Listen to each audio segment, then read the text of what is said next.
Hello guys, আসসালামু আলাইকুম। আশা করি সকলে ভালো আছেন। আল্লাহর রহমতে আমি অনেক ভালো আছি। মা আমার কাছ থেকে কিছু কথা শুনে ভিডিওটা শুরু করা যাক। মামা, তুমি কিছু বলো মামা। তুমি কি এনেছো ভারত থেকে বলো। গাইসকে কিছু বলো, একটু বলো বলো কিছু বলো। হ্যালো গাইস, হ্যাঁ খবর গাইস?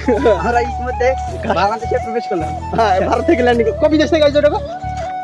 তারপরে সেখান থেকে মামার সাথে শয়তানি করে সেখান থেকে চলে আসলাম আমাদের গ্রামের এদিক। অনেকদিন থেকে এদিকে আসা হয়নি, মানে গ্রামটা ঘোরা হয়নি। পরে একটা গাছ থেকে একটা ছেলে আম পারলো, সে আমটি আমি সবাইকে ভাগাভাগি সমান ভাগে ভাগাভাগি করে দিলাম এবং ক্যামেরাম্যান যে আছে ওকেও দিলাম। দেওয়ার পর সকলে মিলে আবার হাঁটা শুরু করলাম। তারপর ওরা সকলে বলতেছে ওরা নাকি কাঁঠাল খাইতে যাবে। যেই কথা সেই কাজ, ইতিমধ্যে চলে আসলাম কাঁঠাল গাছে কাঁঠাল পাড়ার জন্য। এই যে আমি বসে বসে আম খাচ্ছি, এই যে ওরা দেখেন গাছ থেকে পাড়া হয় নাই, তার মধ্যে গাছের মধ্যে বসে তারা কাঁঠাল খাচ্ছে। নিচে একজন আছে, ওর নাম হচ্ছে রাকিব। উপরে যে বসে সিয়াম, তার উপরে যেটা আছে তার নাম নাহিদ। অনেকে তিন চড়ে বসে বসে কাঁঠাল খাচ্ছে, আর আমি নিচে নিচে বসে